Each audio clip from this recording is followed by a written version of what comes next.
خواهر سلام علیکم ریانه. و رحمت الله و و برکاته. علیکم السلام و رحمت الله. بفرمایید. امیدوارم خوب هستی دوست عزیزم. الحمدلله من خواهر جان. یک سوال دارم، میدونم چند مرتبه جواب شد لیکن تاثیرش خیلی کم است. نمیدونم همین درباره بسادی بردن کودکان میگفتین. مثلا من نمیخوام که کودکم رو بسادی دیم، اما شوهرم میخواد این رو. میگم که در اونجا گوشتی حرام تیان، میگه گوشتی خوک نیست، در حالی که میدونیم که گوشتی مور، گوشتی همون گاو هم دیان اونها به اسم الله کشته شدن. ما 2 فرزند داریم، 1 ساله و 2 ساله. هنگامی که ما در روسیه تنها هستیم کمکش لازم می شود، میگوید که نمیخوای به صدیق برم، خودت عهده کن، گفته یاردم نمیدهد و گوییم که این مسئله برای ما خیلی جدی است. همین در اطرافمون همه دیگر رفیقانش کودکانشون رو به صدیق میبرن، کجایی که نشدیم گپی فرزندان ما که چرا به صدیق نمیروند. آنها با من سوال دادن که مثلا تو میگویی که لقمه حلال را خداوند فرض کرده است که ما به فرزندانمون تامین نماید خرش. بله، اما کودکی بهترین رو برای فرزندان مثلا تو تامین کردن ایستاده و این چی جواب دهم؟ خواهر ریانه، یکم این است که وقتی که شما زیاد به شوهرتان شکایت میکنید از 2 کودک که به من یاردم ده، بعدا شوهرتان راه چاره را در بخچه بچه ها یا صدیق میبینن. برای همین اولا خودتان شکایت رو کم کنید. و 2 کودک آدم ها 5 تا کودک 1 ساله 2 ساله 3 ساله 4 ساله 5 ساله دارن و 24 ساعت تنها هستن. یعنی یکم خودتان شکایت رو بس کنید و از پای کودکاتان شوید. دویمش این است که خواهران عزیز، حتی شما صدیق رو بگذارید که صدیق روزها باشد. من شخصا حتی صدیقی که صدیق مسلمان ها هست، خواهرای مسلمان درس میدهند در آنجا یا گفتیم تربیه میکنم، کودکاتان را به آنجا برید نمیگویم. برای چی میدانید؟ یگان انسان به کودک مثل مادر دلسوز نیست. یگان انسان، حتی مادرتون، بیبی و عمه و خاله هم کجا رسد یک مربیه بیرون به فرزند شما مادری نمی کند، خصوصا 1 ساله 2 ساله. گفتید 5 ساله هست میرود یگان چی می نویسد، یگان چی یاد میگیرد، یا 6 ساله است میرود یگان چیز یاد میگیرد، چیزی دیگر. اما 1 ساله 2 ساله 3 ساله رو میبری که گویا که وای در اونجا شرایطی خوب دارد، دروغ هستید. خصوصا روسیه رو شما همه میدانید. یعنی طرز تربیه کردن در صدیق یا بخچه های روسیه باید بخورد، باید خوب کند، کودک تماما آزاد نیست. برعکس اونجا دیسیپلین میگویند و دیگر چیز را به کودک یاد میدهند. یک نمود آن همون قانون استالینی که سرخم کردن، هر چیزی که در بالا گفت به آن گوش کردن. یعنی صدیق برای اگر یک مادری عاقل درست فکر کند، برای کودک 1 ساله 2 ساله 3 ساله از مادر بهتر کسی نیست. اگر گفتید نه من کار میکنم یا من علاجی ندارم، خواهران عزیز 1 نفر خویش و تبار رو پیدا کنید. من مثلا شخصا به صدیقای مثل فرزندهای خود رو دادگی هستم، اون هم برای یگان چیز یاد گرفتن. اما تا امروز میدونم که کاش یعنی در اون وقت دستم خالی بود خودم قطعشون می نشستم، چون میدونم اذیت میشدن، عذاب میشدن که گریه میکردن. یگان کودک تقریبا خنده کنون به صدیق نمی رود، این رو همه میدانید. کودک در آنجا اذیت می شود. مثل مادر تمام روانشناسان، تمام متخصصان کودک اتفاق هستند که بهترین تربیت دامان مادر و عائله هست. یگان کس نگفته است که کودکی که در صدیق کلام می شود تربیتش خوب می شود. دروغ است. حتی صدیق اسلامی باشد، گفته است آدم حتی صدیق اسلامی باشد، فقط به خاطر تعلیم بعد از 5 ساله 6 ساله دادید که الکی او یک چی یاد گرفته میتواند چیزی دیگر.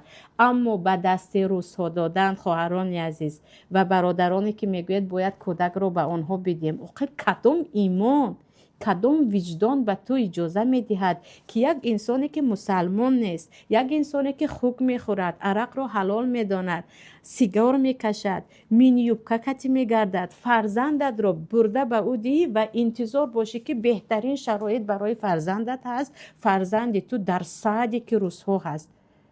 عجب سبحان الله، این کدام عقل است، کدام تفکر است که انسان فکر کند که کاری خوب کرده ایستاده است. نه، این بیچارگی است، این نابود کردن عقیده فرزندت است. برای همین دیده ایستاده امروز فرزندایی که دیگر بعد از 17 سالگی 16 سالگی پناه بالا بعضیشون من تاجیک نمیگویم خودم رو، من بیزاری پدر و مادری تاجیک هستم، من از تاجیک بودن شرم دارم. میگفته ها کم نیستن، از خوردی نابود کرده استودید فرزندان خود رو. مادرها هم وقتی که تو تولد میکنی آخه تو مسئولیت مادری داری. گفته استادم حتی مادرت هم مثل خودت به فرزندت نگاه نمیکند. درست در عرب ها رضاعه بود، یعنی شیردهی بود. و زنی که فرزند را گرفته شیر میداد، مثلا پیامبر صلی الله علیه و سلم را حلیمه شیر دادن و مثل فرزند خودش کلام میکرد و شیر میداد، نگاه و بین میکرد و همچون کودک خودش 2 سال او را نگاه میداشت، به این پول میگرفت و آورده میداد و برای همین او حتی محرم او میشد. اما صادقای روسیه به جز ندامت بدن و چه خیلی گفتید حلق کودکتان رو از کودکی حرام کردن، با گوشت مرغ به بسم الله، با گوشت گاو به بسم الله و با 1001 اوترینیک و نمیدونم سالینه و چیزی دیگر ذهن کودک رو پر کردن، دیگر هیچ چیز یاد نمیدهد. یک به خود آید، یک به خود آید که فرزند خود رو چیکار کرده استودید. شما یک شرایطی صادق میتوانید. من دائمی میگویم خواهرها یک کم فکر کنیم. 2-3 کس یکتا شده، مثلا کودک من زیق میشد، 2-3 خواهر با هم مصلحت کنید که یک روز من نگاه میکنم 1 ساعت 2 ساعت، تمام روز نه، یک روز من یک روز تو، کودکا با هم بازی کنن چیز دیگر است. اما میبری از پگاهی روز تا بگاه به دست روزها میدهی، باز انتظاری که گویا تربیه خوب کردن زبان یاد گرفته ایستاده است و تو را به نزدیکی فراموش میکند. او خوی همون مربیه های روز را میگیرد. کمی بعد میبینی که چقدر تاثیر بد دارد در دست یک مسیحی فرزند خود را دادن و در آنجا بزرگ کردن. استاد من چندین مرتبه همین را از شما شنیدم و بسیار نفران مراجعت کردم ولی هیچ کس نمیخواهد که چنین خواهر ریان، شما مسئولیت فرزندان خود را دارید، شما مسئولیت هیچ کس را ندارید، شما مسئول فرزند خودتان هستید. دیگرها کردن نکردن پروا نیست. دین اینقدر سخت نیست، برای چی خود دقیقه سخت گرفتی؟ مثلا کودکت تنهایی نه، مثلا فرزندان من یا 30 سال خودشون قطعی یگان نفری نیست با آنها بازی کنن. آنها باشد با من میگن که مثلا دین اینقدر سخت نیست، سخت گیری کردستی، کودک نمیبینن، مثلا صد بازی هم کنی قطعی تو وای چیا نمیگیرنده و بازی کودکی را مثلا تو نمیخوای. بعد اینا خودشون در همین خیلی جا کلان شده بودن. در کودکی خود اینا چه کلان شدگی هستن؟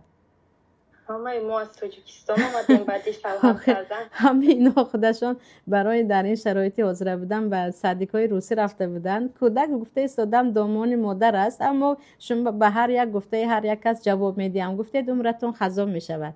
از پی تربیه فرزندتون باشید، از پی خودتون باشید. دیگرها هر چی میگوین بگوین، ما به دهان هر یک کس یک جواب یافته نمیتوانیم، چون که دهانها خیلی زیاد هستند. خواهر نرگس سلامت باشد. خواهر نرگس سوال بدین.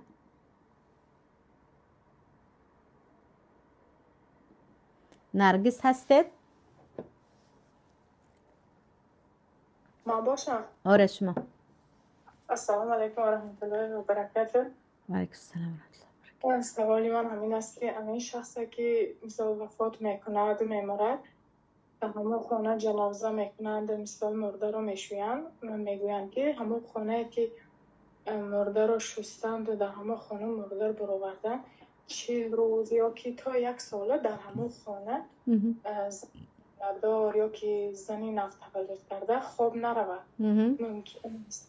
آیا همه چی درست است یا یگان اساس ندارد خواهر نرگس. این خرافات های مردم هستند. پای مرده دیگر نه جسمش در خانه است نه روحش در خانه است، او در عالم دیگر در برزخ است که ماهیت و حقیقت آن رو الله خودش میداند. چه خانه باشد، چه لباسش، چه جای خوابش به زنده ها یگان ضرر هم نمی کند و اینها همه خرافات های بفته مردم، یگان اساس ندارد. خواهر مریم بفرمایند. مریم نظرزاده شما بفرمایید. السلام علیکم و رحمت الله و برکاته استاد جان. و علیکم السلام و رحمت الله. و پیش از این که سوالم را بیان کنم، یک خواهر گفتن که از استاده تشکر کن برای درسایی که میتین و گو که من حفظ کردن قرآن را شروع کردگیم برایم دعا کنن. و نصیبشان کند. شخصایی که به نظر شما شخصایی که راه علم دین و در نیمه راه میمونن عیب از اون شخصانه یا که یکون چیز دیگه؟ خواهرم مسئله راه علم راه آسان نیست. راه علم راه نیست که تو هم خیلی به آسانه بگیری. در ما حدیث از هر یک چیز آفت دارد، اما علم آفتهای خیلی زیاد دارد. پیش راهی هر یک چیز را یک تا دو تا چیز بگیرد، پیش راهی علم را چیزهای خیلی زیاد میگیرد. برای همین یگانه عالما هست، صاحبان علم است که الله میگوید یرفع الله الذین آمنوا منکم والذین اوتوا العلم درجات. این من هستم که من قدر صاحبان علم را با ایمانان اهل ایمان را سپس اهل علم را بالا میکنم. و یگانه عالما هست که پیامبر گفتند اینها میراثگیر ما هستند، جاینشین ما هستند. در دنیا از پیامبران بالاتر هیچ انسان وجود ندارد و جاینشین پیامبران همون عالمان با عمل هستند. و چقدر که پیامبران در راه دعوت و در راه پیامبری مصیبت و اذیت کشیدن، خواه و ناخواه یک طالب علم یک عالم آن را میکشد. یگان عالم را شما یافته نمیتوانید از علمای ربانی، چه از صاحبای 4 مذهب امام ابو حنیفه و امام مالک و شافعی و احمد باشد، چه از علمای حدیث امام بخاری و مسلم و نسائی و ترمذی و اینها باشد که یا زندان نشده باشد، یا اینکه شلاق نخورده باشند، یا در مهاجرت نمرده باشند، یا یک مصیبت های دیگری به سرشان نآمده باشد. راه علم راه آسان نیست و کسی که به آن قدم می نهد اگر صبر نداشته باشد او بر دوام نمی کند. برای همین شما هزارها هزار میلیون طالب علم رو می بینید، اما از علما تا چند شماره معین فقط می ماند، برای اینکه نه همه به این صبر میکند. و وقتی شما گفتید کسی در راه علم شروع کرد و بازمان، به جز خودش کسی دیگری رو سببگار نکند. وقتی گفتید آخر او رو باز داشتن، همه علما رو باز داشته بودند، همه پیش راهش رو چیزی گرفته بود، اما او دوام داد. و مشکل در خود شخص از خود طالب علم است که او به خاطر یکی از مشکلی های دنیا یا به خاطر شوهر یا فرزند یا گفتیم ترس چیزی دیگری از علم خواندن ماند. ساده جان شما چی دارید؟ گروه حفظ دارید؟ گروه حفظ من خودم ندارم، خواهرم شاگردا هستن. در ما گروه های عربی هست، در ما گروه های عربی هست، رایان آمد. در ما گروه های عربی هست و گروه فقه و عقیده هست، خواهرها درس میخوانن. اما حفظ الان ندارم و خواهرایی که عربی میخوانن اونها حفظ هم میکنن در ما، لیکن بعد از یک مدتی درسی تصحیح و تجوید خواندن دوام میدهند. تشکر. سلامت باشید خواهر. محیا بفرمایید.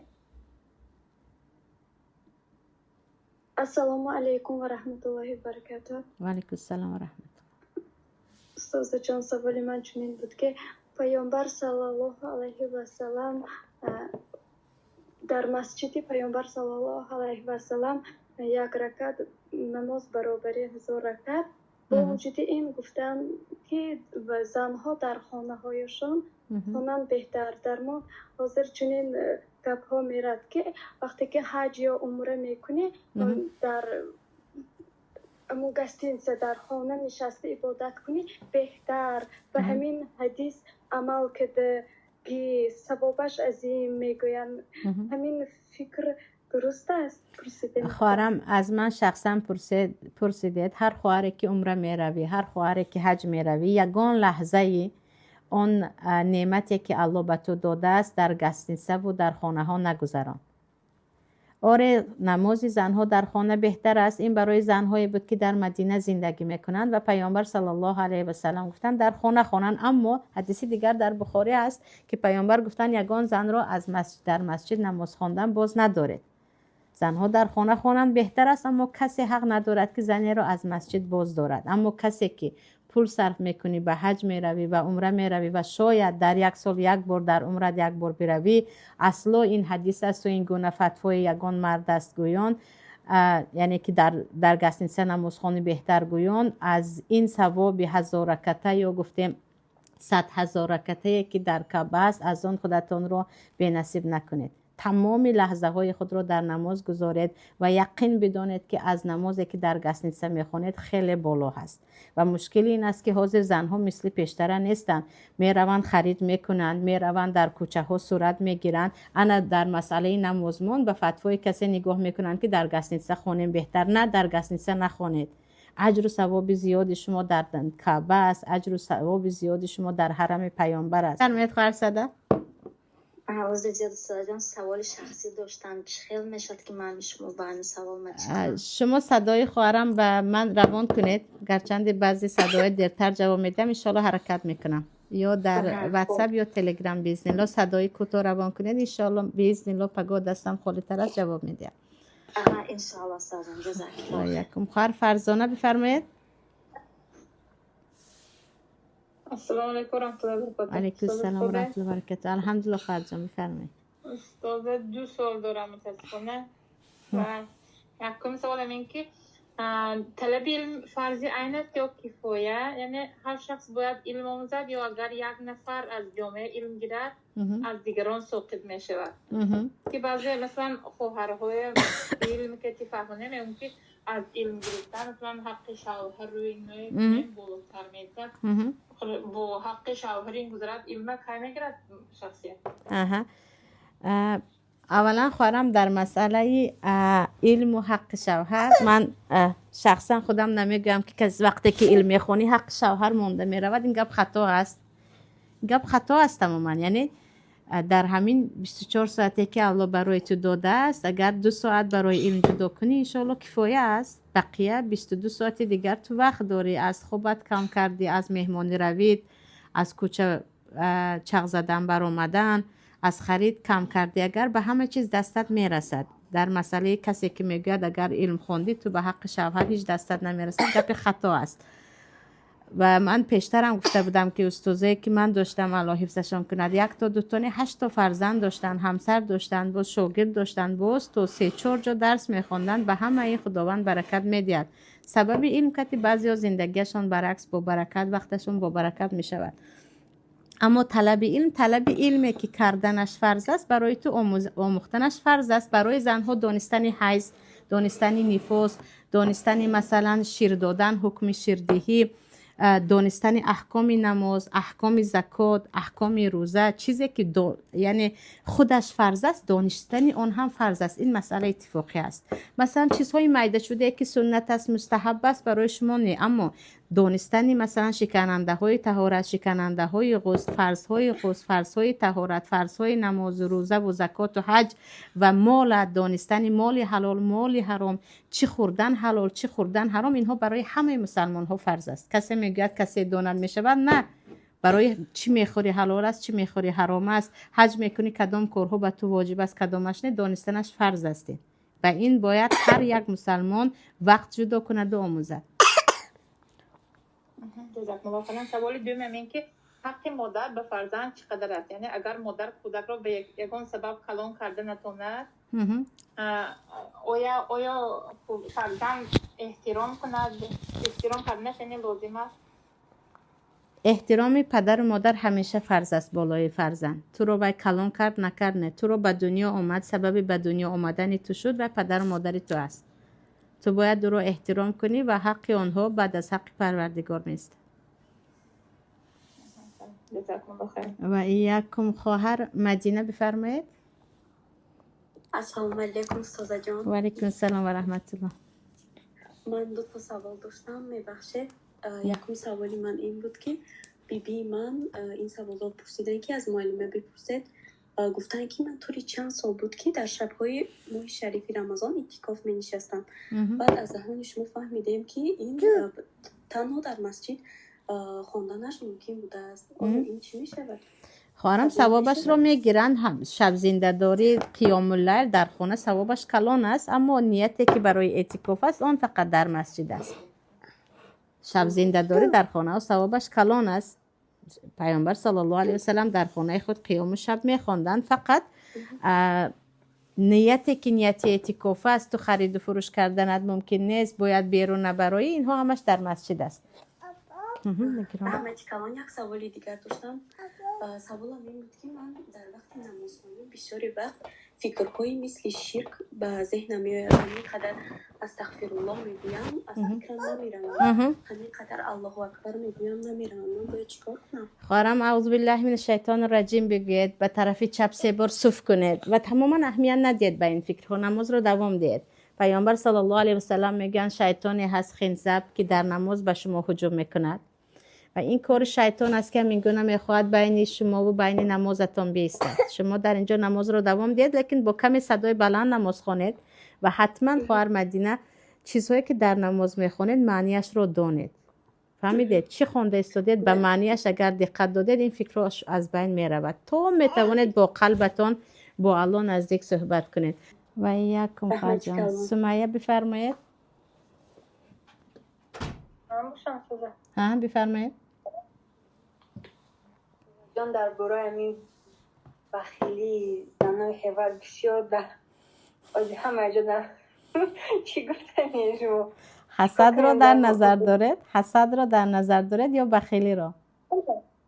هم حسد هم بخل همه جهت. بخیلی چیزی نمیدهید. حسد باشد حاضر گفتیم از آنها دور باشد. خواهر سمیه خودتان را دور گیرید، زیاد قطعی صحبت نکنید، قطعی ننشینید. هرچی دور شدید هرچی این چیز از بین می رود. تا می توانید معامله را کم کنید. گناهگار نمی شوید. قهرگی گناه است، معامله را کم کردن گناه نیست. تا می توانید نشستن رو کم کنید، صحبت کردن رو کم کنید. در اینجا از این چیز خلاص می شوید انشاءالله. با یگان چیزی فایده‌ناک خود را مشغول سازید. آنها دانند که شما یک آدمی بیکار نیستید، دستتان بند است. بعد از این انشاءالله که به یکدیگر ضرر نمی رسد. هر چیزی که از همین بخیلی می شود یا گفتیم از همین جنگ و جنگجوی‌های داخلی از بیکارچی، از خالی بودن همون است. خواهر ام مریم بفرمایید با عربی نوشتگی. السلام علیکم و رحمت الله. علیکم السلام و رحمت الله و برکاته. دوزا جان به همی مردمی کفار الله هدایت کند گفتن جایز است؟ اگم بکن نیست. پیامبر اللهم اهدی قومی فانهم لا یعلمون دعا کردگی هستن برای اهل طائف و اهل مکه. اگم بکن نیست الله هدایت کند که دعا کردن خوب است. جزاک و ایاکم. احمد با انگلیسی نوشتگی بفرمایید.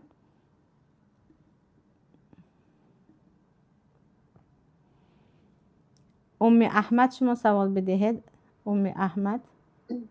السلام علیکم و رحمت الله و برکاته. و علیکم السلام و رحمت الله. استاد جان این سوالی یک مادر است گویم در همین خیلی چخیل گویم ما مسلمان زاده شدگی نکی همین در کودکی ها ما چخیل فکرهای گفتگی هم که مثلا در همین وقتی بلوغت رسیدن شما مثلا نمازخوانی سرکردگی نیستن ها همین که بعد نماز دمون کودکیشون خیلی پیر شوی میخونی مثلا خلی تو بر وقت است کسل میشوی با همه خیلی چیزو خیلی نماز خوندگی نبودیم.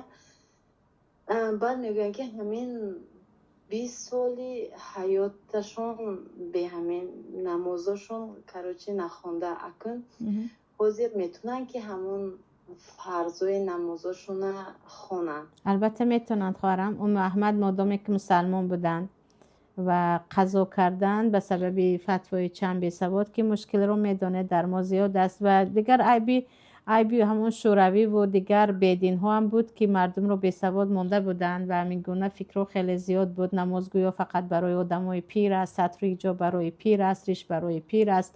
این همون عیب کمونیست های همون زمانه. دشمنان دین که پیشتر هم بودن حاضر هم هستند بود. ولیکن در 4 مذهب خواهرم کسی که نماز رو نخونده است اون قضاش رو میخواند. بعضی قول علما هست که میگه ولی مسلمان نبود و برایش دیگر فرض نیست، اما در 4 مذهب او همون نمازهایش رو فرضهایش رو حساب کرده میخواند تا توان بخونند و چیزی که زورشون نرسید انشاءالله الله بخشنده مهربان است. بعد گفتن که مثلا همین وقتی نمازی بامداد دو رکعت همین وقتی نمازی پیشین با بعدی نمازی فرض خوندن با فرضی همون وقت آره خوب است. میشود هر نماز به همین خیلی هم میشود. بهترین است همین، آسان ترینش همین است، هر روز یک تایی قضا رو خوانده. جزاک الله خیر. و یکم خورم زرینه بفرمایید خواهر جان شما. السلام علیکم و رحمت الله و برکاته. و علیکم السلام و رحمت الله و برکاته. ساجون میدونم که در وقت سجده دعا قبول می شود، لیکن داملوی عرب گوش کردم و میگوید که پیغمبر صلی الله علیه و سلم در وقت سجده یک خیل بود سجده شد، مثال یکتش دراز و یکتش کهته نبود، مقصد دعا نمی کردن. خارم حدیث پیامبر مثل گفته پیامبر کرده پیامبر است. حدیث پیامبر است که پیامبر میگن نزدیکترین حالت شما در سجده است، اکثروا فی همین دعا، در آنجا زیاد دعا کنید. وقتی که حدیث است من سخن یگان مولا رو قبول ندارم که نباشد هم حدیث آمدگی است ثابت، ما دیگر به حدیث عمل میکنیم. سلامت باشه. زرینه دیگر سوال بدهید. استاد جان دائما در پناه خداوند باشید. سلامت باشه. در این دندان دوم گفتنی بودم که وقتای بسیار وای میکشه زحمت. همین چون موقع وقتی شکسته پوچوقش که جوشونده چاقک میاد بسیار خوب میشه. جزاک الله خیر. دیگه ما داریم میکنیم. ثانی سوالم همین بود که درباره اگر توید این درس نه، اگر نتوید یک درس مخصوص میکردید برای در سی مثال ما زندگی میکنیم، همین متریالو توجیکستان تویانده میتیان که تقسیم همین رسیه هم آمدگی درباره همین اگر یک وای میکردید درباره توی خواهر زرینه من یک دو درس است که صحبت میکنم درباره همون بعضی عرف و عادت‌های تویانه ما که عموما اصلا به هیچ نه عقل و نه دین راست میآید صحبت میکنم، لیکن چیکار میکنیم که دیگر مردم ما آخر دوست میدارن گجان نروان قطشان لطه بردن و کرپچه بردن. یک جو رسیبم همین چیزا اومدگی یک جو قریبی به آلمان رفتگی زرینه، به آلمان و به انگلیا و به شتلند رفتگی هست رسیه یک طرف است. میخواد باشه رسیه نزدیکتر بیاد این پرستیک دیگه بخشاینده. آره تا جای من میدونم در اونجا هست. تاجیکستان انده که سنجاق به مثال همه جای کره میمونن رسیه هم آمدگی دی استاد جان میگفتم یگان درس میکردید ممکن گپ شما نما صحبت کردگی الحمدلله من چند بار در این باره صحبت کردگی هستم و مشکل آخر عمل کننده کم است. من به خواهرام میگم که من و شما باید عمل شروع کنیم. به نزدیک یک خواهر شاگرد خودمون توی کردن عیناً همون چیزی که شما گفته استادید. گفتم آخر شما که یک طالب علمی نباید این خیل گذرانید. میگن من به کلان ها چیزی گفته نمیتوانم، مادرم خشتومن کلان اینها میگن چی میکنن خیلی به عق کردن نزدیک میشوند. من هم دیگه چاره ندارم. ما که مثلا اهل علم و خود خواهرای طالب علم که همین چیز اگر شروع نکنیم خواهر زرینه جان این از بین نمی رود. ما باید شروع کنیم. من و شما همین چیز رو نصف کردن شروع کنیم این چیز کم کم می رود. اما از گفتن باشد الحمدلله. من پیش از این درسم گفته بودم، از اون پیشترش هم گفته بودم که کارهایی که ما در توی از همون خصوصا اسراف لطه چه لباس عروس باشه چه لباس خیش و تبار یا دادن و اینها میکنیم نه با دین راست میگیرد نه با عقل، که اون چیزهایی که میخریم فقط اسراف پول شوهری بیچاره است که اون هم اکثریت شوهرها رو میدونیم مردی کار است. تو پتوری میگه یک برادر به نظر گفتن بعد تو رفته بیده مبارک بود به گفتن همین اویلم تاجیکستان رفته همین قدرم لطه بار کردن که همین بار میوردگی باشیم به 25,000 پرسید من 15,000 داده همین با وزور شفیار راضی کردم. من گفتم همین لطه چی در کار بید همین 15,000 خیر کنی تو ثوابش بسیارتر بید. همین خیلی مشکلی ما همین سبحان الله خواهران نمیدونم که از بین ما میرود. الله هدایت کند الله عقدیت که فکر کنیم که اون لطه آخر به درد یگان کس نمیخورد این طرف اون طرف میرود. اما از گفتن الحمدلله گفته بودیم. الله استتون کرد. ام یاسین شما بفرمایید یا دیگر هستن اینها؟ ام یاسین نوشتگی یا چیزی دیگر؟ نامشون سلام علیکم و رحمت الله و برکاته. شما بفرمایید خواهرم شما سوال بدید. استاد جان خوب هستین ان شاء الله؟ الحمدلله خواهرم بفرمایید. راست ممکن این سوال من باید ممکن تکرار شود یا نمیدونم استاد جان همین درباره یک قانونی که یهودای بدبخت برآوردن علیه فلسطین روسی که همینای بسیار پیگیری میکنم روسی بسیار ناراحتم روسی هر یک دیدگیم به آب چشم نمیشود یکی میگم ما هم دعا میکنیم در نمازها در بسیار دعا میکنیم در مثلا نمازهای تهجد خیالم که یه آدم وای میشه یک شیطان دادیدش وای میگم چرا دعام قبول نمیشه یا چرا این یگام بهبودی نمیشه و دم اهل فلسطین چرا یا که خودم با خودم سوال بسیار میتیم یا میگم چرا میبینم هر یک بایش با که شکنجه‌ای که وای میتن چه سخت یا مثلا این قانون برآوردن که باید عملی شود میگم ولی بعدی 90 روز چه همینا بسیار وای کرده من که وای میگفتی که بودم آرومش دیدش وای میشده. خواهر ام یاسین درباره فلسطین پیش از همه خواهر عزیزم اهل فلسطین نیم و بیچاره از آنها هستیم. اهل فلسطین آن چیزی که از دستش آمده است کرده ایستاده است و به پیش پروردگارش انشاءالله با سری بالا می رود. او میگوید خدایا ما به دشمنانی تو سرخم نکردیم، ما تا آخرین قطره خون جنگیدیم. من شخصا خودم دخترچه رو دیده بودم، دخترچه‌ای که به شهامتی ببخشید 1000 مرتای تاجیک هستند که گفته بود یک لحظه مان که من شهید شوم نمیدونم چرا شهید نشدم. کمترین لحظه مانده بود پدرم برادرم اهل بیتم شهید شد نمیدونم چرا من شهید نشدم، چرا به من نصیب نشد.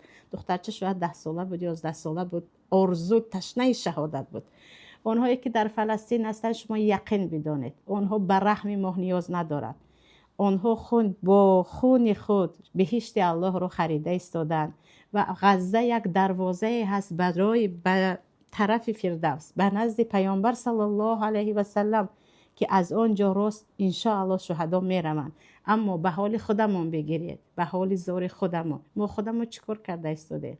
به اهل تاجیکستان زیادتر گریه کنید، حال ما خیلی خراب است. ما نه یگان مقاومت داریم نه یگان مبارزه داریم، به هر گوشه و کنار دنیا گریخته ایم، از پای یکدیگر هستیم، از پشت افیر و ببخشید اکران چیزی میگویم فکر میکنیم مبارزه برده ایستادیم چیزی دیگر. اهل فلسطین سرش بالا هست، ما نیاز به رحم داریم، ما بیچاره هستیم، اونها هیچ چیز نیستن. هر قانونی که هم که یهود برآورد در دنیای دو روزه میبرارد، اما زندگی فقط دنیا نیست. من یقین دارم هر یک فلسطینی تشنه شهادت است، تشنه رفتن به سوی پروردگارش است، از یگان قانون یهود و کسی دیگر نمی ترسد. و چه خیلی گفتم دروازه هست به سوی جنت و بیچاره این ماها هستیم که در طرف هستیم، گریزان هستیم، ترسان هستیم، بیچاره هستیم، هیچ مقاومتی هم نداریم. اینقدر دل به دنیا بستیم که فقط آرزومون 2 روز دیگر زیادتر زندگی کردن است، بالایمون هر چی آید بیاید. خواهر احمد نوشتگی بفرمایید. جزاک الله خیر استاد جان. و یاکم. احمد نوشتگی بفرمایید.